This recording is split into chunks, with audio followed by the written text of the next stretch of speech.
Hola, mi nombre es Alessandra Tomanguillo, soy socia del estudio Jorge Avendaño y continuando con las lecciones de Derecho Inmobiliario, voy a comentarles un poco sobre el proceso constructivo, específicamente dos permisos, habilitación urbana y edificaciones, y la parte final de cada uno de estos procedimientos, que es la recepción de obras y la conformidad de obra respectivamente.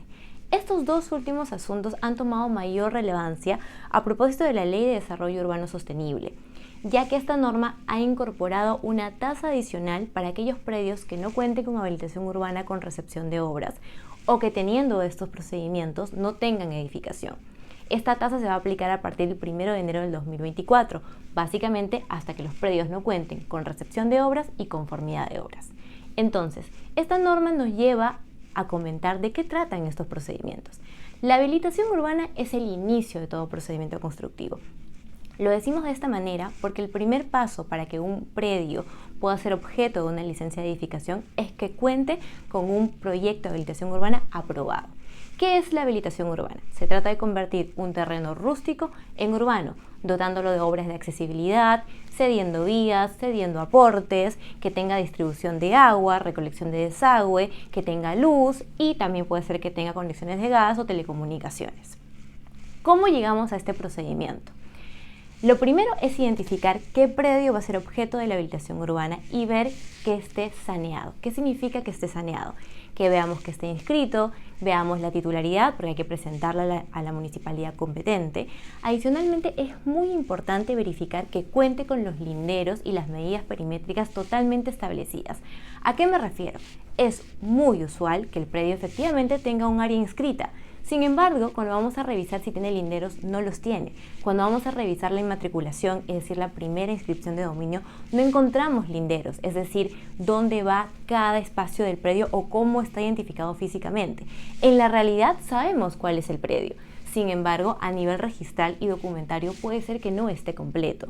Es por eso que es necesario revisar si cuenta con todos estos elementos y de no tenerlo, realizar un procedimiento de visación de planos o, de ser el caso, determinación de linderos o rectificación de áreas para tener el predio totalmente listo y evitar demoras durante el procedimiento de habilitación urbana. Recuerdo mucho aquellos casos en los que vimos que el predio tal vez no tenía un lindero y eso lo podíamos arreglar en la parte final de la habilitación urbana, que es la recepción de obras. Pero otros casos que son predios que fueron inmatriculados a través de la reforma agraria o incluso por COFOPRI, pero los planos no tienen elementos técnicos, grafican de manera muy amplia el predio, es decir, colinda al margen izquierdo con propiedad de terceros, sin indicar ninguna numeración, sin indicar algo que nos ayude a identificarlo correctamente a nivel registral. En esos casos, el trámite de habilitación urbana se puede ver sumamente engorroso y sumamente largo, ya que la comisión o la municipalidad que revise el caso no podrá identificar el predio. Es por ello que la labor que tenemos que hacer es ver cuál es el inmueble, que cuente con todos los requisitos y a partir de ello proyectar cuál va a ser nuestro proyecto. Por ejemplo, va a ser para fines industriales, va a ser para fines comerciales, va a ser para fines educativos, tal vez para usos especiales que no implican entregar aportes. Y sobre los aportes también es muy importante verificar si nuestro proyecto está sujeto a este. Por ejemplo, pensemos en los proyectos de habilitación urbana para fines comerciales. De acuerdo con el Reglamento Nacional de Edificaciones, habrá que desarrollar este proyecto según los planes de desarrollo urbano de cada municipalidad. Es usual que los planes no contemplen aportes para fines comerciales. Sin embargo, como el Reglamento Nacional de Edificaciones alude a aportes generales de 5%, colocan un aporte de 5% y hacen que los privados tengan que entregar esos aportes, ya sea vía terreno en metros cuadrados o vía redención de dinero, lo cual es una carga para los privados y no es correcto. Es más, estos casos ya han sido analizados por Indecopi, han sido declarados barreras, pero hay muchos procedimientos antiguos en los cuales se han contemplado aportes para proyectos de habilitación urbana con fines comerciales y no lo debían contemplar. Es por eso que desde el inicio debe concebirse de forma correcta cuál es el proyecto, cuáles son las restricciones a las cuales está sujeto, qué aportes vamos a dar, concebir las vías y desarrollar correctamente un planeamiento integral. ¿Qué es el planeamiento integral? Es el instrumento técnico que nos va a permitir que un predio rústico ingrese a la zona urbana. Hay que proyectar bien cuáles van a ser las vías a las cuales vamos a estar sujetos. Recuerden que las vías van cambiando. Las municipalidades, cuando proyectan la zonificación, cuando proyectan las vías, pueden ir incorporando nuevas. Hay que ver a qué casos estamos sujetos.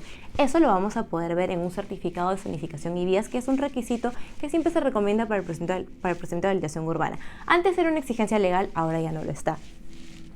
Entonces, una vez que tengamos nuestro inmueble totalmente definido, conozcamos las restricciones, podemos elaborar el expediente técnico para presentarlo a la municipalidad. Desarrollar el proyecto de habilitación urbana será el siguiente paso, y luego será necesario obtener la recepción de obras. Como la recepción de obras es la parte final, es muy usual que no se obtenga. Sin embargo, ahora a propósito de la Ley de Desarrollo Urbano Sostenible, será necesario o estaremos sujetos a esta tasa. No hay un plazo específico para solicitar la recepción de obras. Lo que indica la 29090 es que, culminado el proyecto, debo solicitar la recepción de obras. No indica un plazo. Evidentemente, lo ideal es que se haga inmediatamente para que puedan verificar que hayamos construido dentro del plazo, cumpliendo con todos, y sobre todo que la municipalidad cuente con el expediente en ese momento. Pero para aquellos casos que contaron con habilitación urbana y en este momento no tienen una recepción de obra, también lo pueden hacer presentando sus documentos, sus licencias, documentando en aquellos casos en que no se cuente con el expediente, y de esa manera culminar el procedimiento de habilitación urbana y evitar que, por no tener la recepción de obras, se apliquen las consecuencias de la Ley de Desarrollo Urbano Sostenible. Pues bien, antes de pasar a la siguiente parte, que es la edificación, veamos un poco qué tipos de habilitaciones urbanas tenemos. Tenemos la habilitación urbana nueva, que es aquella en que tengo un predio rústico y lo quiero pasar a urbano y proyecto mi nuevo proyecto. Sin embargo, lo usual es que tengamos un predio que no tenga habilitación urbana, pero que sí tenga obras de accesibilidad o puede tener distribución de luz y agua, pero no tiene habilitación urbana. De facto, ya es urbano, es más, ya forma parte de la urbe, sin embargo, no tiene el permiso respectivo. Para estos casos se aplica la regularización de habilitación urbana ejecutada, y es muy importante determinar en qué momento el predio fue habilitado de facto por el particular. Es decir, ¿en qué año se hizo? Pues eso va a determinar qué normas son aplicables.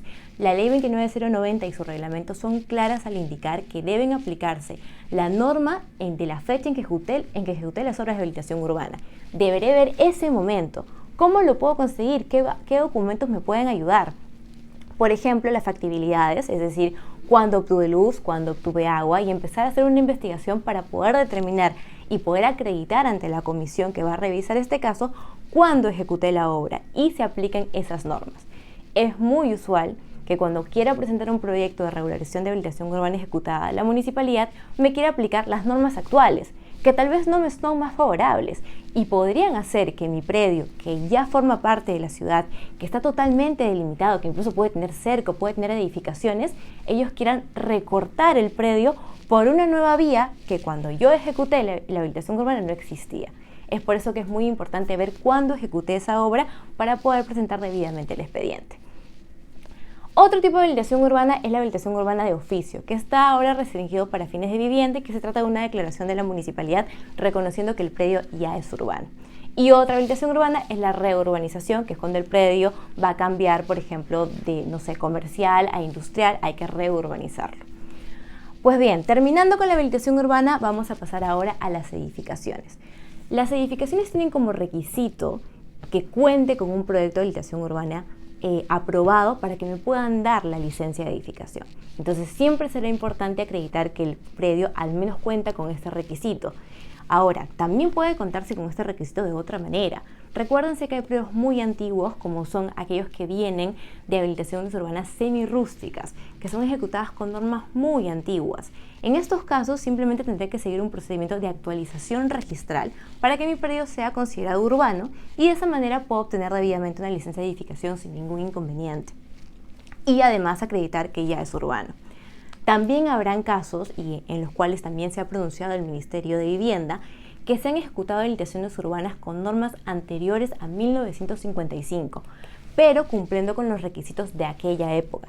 Si podemos acreditar eso, ya lo ha determinado el Ministerio de Vivienda en una opinión vinculante, nos encontraremos ante un predio urbano y por lo consiguiente podré obtener la licencia de edificación respectiva.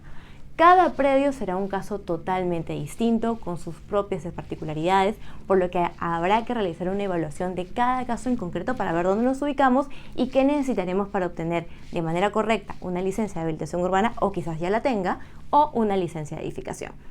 Sobre las edificaciones, hay diversos tipos, desde ampliaciones, edificaciones nuevas, demoliciones, refacciones, acondicionamientos. El acondicionamiento y la refacción son obras de edificación, pero que están exoneradas de obtener licencia. Las podré ejecutar directamente y luego simplemente tendré que declararlas ante la municipalidad correspondiente. Sin embargo, siempre hay una pequeña discusión entre cuándo es una obra de acondicionamiento o no. ¿Por qué? Porque el acondicionamiento es aquella obra que yo realizo para adecuar un ambiente existente a mis necesidades, a través de elementos removibles, como pueden ser drywall, por ejemplo, y sin afectar el área techada y la seguridad de la edificación. Entonces, pueden ocurrir muchos casos en que ejecute una obra con elementos removibles, pero la municipalidad no considere que estoy ante un acondicionamiento, sino ante una obra de edificación. Esto es muy usual. Las municipalidades suelen cuestionar mucho las obras de acondicionamiento. Es por eso que, aunque la norma no lo exija, siempre es recomendable hacer una consulta previa. Voy a ejecutar esta obra, considero que es un acondicionamiento, antes de realizar la obra e ingresar a un procedimiento de fiscalización que puede ser muy engorroso y puede llevar aparejado una medida complementaria de demolición o paralización de obra. El acondicionamiento, como reitero, son obras de adecuación. Sin embargo, hay otro concepto que es la remodelación, en la cual también nos encontramos ante obras que se utilizan para redistribuir el ambiente. Y aquí es donde se presentan los inconvenientes, cuando estoy ante una remodelación y cuando estoy ante un acondicionamiento. El Ministerio de Vivienda tiene varias opiniones sobre estos casos y, por ejemplo, ha determinado que si voy a cambiar el uso, ya no puedo hablar de un acondicionamiento. O, por ejemplo, si tengo un espacio que voy a subdividir en varios, ya no estoy en un acondicionamiento. Aunque esté adecuando el espacio a mis usos, estoy cambiándolo íntegramente, estoy cambiando la tipología, y es por eso que se ha determinado que estaremos ante una obra de remodelación. Nuevamente, si se dan cuenta, es ver caso por caso. No se puede establecer de manera general, siempre en estos casos tendré un acondicionamiento y siempre en estos casos necesitaré licencia. Tendrá que verse el caso en particular, qué elementos se están utilizando, cómo se está concibiendo la obra, y siempre será necesario coordinar con la autoridad municipal para evitar un procedimiento sancionador que puede llevar a cabo la municipalidad y que puede incluso generar directamente la paralización de obra. Y bueno, en el caso de la demolición necesitará una autorización judicial, pero siempre será necesario estar coordinados para evitar ese tipo de casos. Estos son los dos procedimientos que me ha tocado conversar con ustedes. La licencia de edificación culmina con la conformidad de obras. En la conformidad de obras quisiera nada más explicar que es necesario verificar que la obra que fue aprobada en la licencia de edificación se lleve a cabo de manera adecuada y conforme al proyecto aprobado. ¿Qué pasa si quiero modificar la obra? Siempre será necesario, si es que voy a afectar funcionalidad, seguridad o habitabilidad, coordinar con la municipalidad la aprobación de una modificación sustancial. ¿Qué pasa si no lo hago? Ejecutaré una obra no aprobada y por ende no podré obtener una conformidad de obra. Es más, yo podría pensar que estoy ante una modificación no sustancial y ejecutarla, pero imaginemos que estamos ante un patrimonio histórico, ante un patrimonio cultural o ante una zona monumental. En esos casos no puedo ejecutar ningún tipo de modificación al proyecto sin antes pedir autorización, porque deberá pasar por el visto bueno del Ministerio de Cultura. Es por eso que si voy a modificar el proyecto y tengo alguna duda de que no estoy ante una modificación sustancial, la recomendación mayor es pedir la autorización. Puede ser engorroso, puede tomar tiempo, puede retrasar el proyecto, pero me permitirá tener la conformidad de obra y no ejecutar una obra no autorizada por la municipalidad, que luego podría ser objetada, me va a generar una multa que es el 10% del valor de la obra que ejecuté sin autorización. Por ello, el proyecto debe ser ejecutado conforme lo concebí inicialmente. Y si voy a hacer una modificación, presentar mi nuevo proyecto. ¿Eso implica que estaré limitado por el plazo? No, porque la modificación me va a generar una nueva licencia, me van a dar 3 años más y por ende tendré más plazo para ejecutar mi obra. Esos son los 2 puntos que me ha tocado conversar con ustedes. Espero que les haya ayudado y haya explicado de manera correcta ambos casos. Gracias.